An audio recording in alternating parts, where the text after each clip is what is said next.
اب شاعر کا یہ کہنا ہے کہ اس زمین کو سجانا یا سنوارنا اور نکھارنا یہ ہمارا کام ہے۔ جب ہم ارتھ ڈے مناتے ہیں تو دیکھیے ارتھ ڈے خالی ایک دن کے لیے نہیں منایا جاتا، بلکہ اس کا مقصد یہ ہوتا ہے کہ آپ ہمیشہ اپنی زمین کو سجائیں، اس کو سنواریں، اس کو نکھاریں،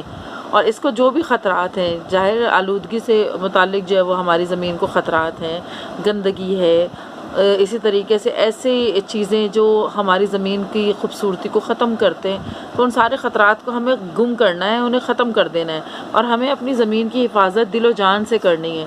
یہ ہم سب کی ذمہ داری ہے، کیونکہ یہ ہماری امید ہے، یعنی ظاہر ہے زمین کے اوپر ہماری زندگی کا وجود اسی وقت تک ہے جب تک یہ زمین موجود ہے۔ تو ہمارا بھی یہ فرض ہے کہ ہم اپنی زمین کو جو ہے وہ اپنی زمین کو خوشیوں کا ضامن بنائیں، ضمانت دیں اس چیز کی کہ یہ زمین ہماری خوشیوں کی ضامن ہے۔ کیسے؟ کیونکہ جو ہے وہ یہ ہماری امیدیں اسی سے روشن ہیں۔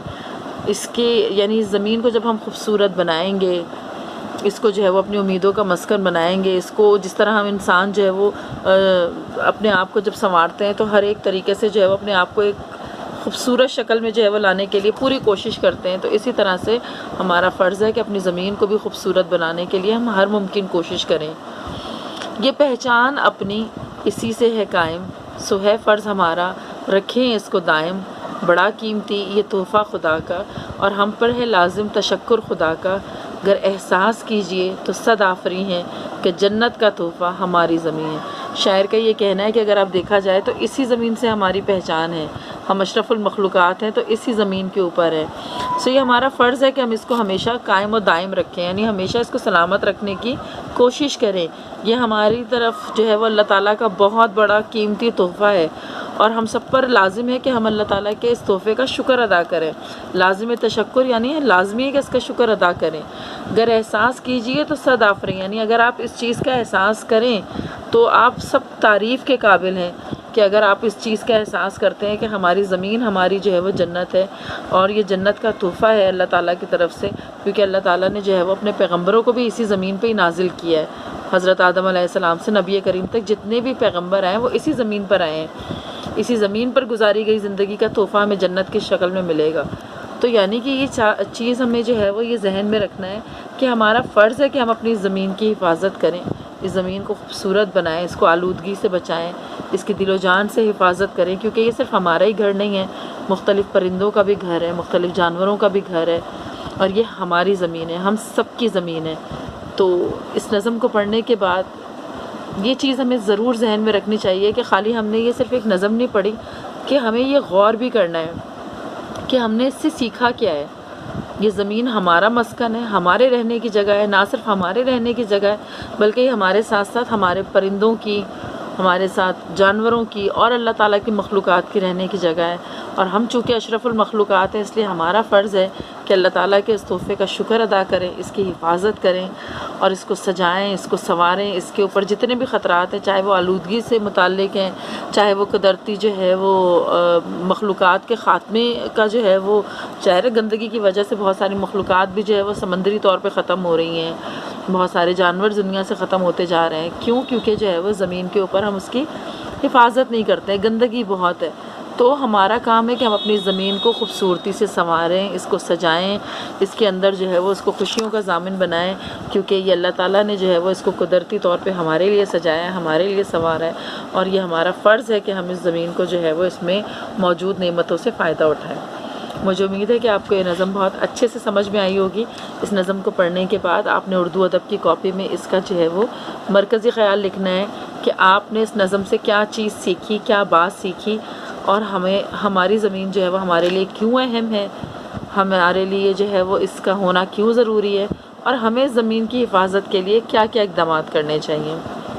امید ہے آپ کو آج کی نظم پڑھ کے بہت اچھا لگا ہوگا، اور بہت ساری ایسی چیزیں جو ہم عام روٹین میں یا عام روزمرہ جو ہے وہ غور نہیں کرتے، اس نظم کو پڑھنے کے بعد ضرور غور کریں گے۔ اس دعا کے ساتھ، اس امید کے ساتھ کہ اپنا آپ بہت سارا خیال رکھیے۔ انشاءاللہ آپ سے اگلی کلاس میں ملاقات ہوگی، تب تک کے لیے اللہ حافظ۔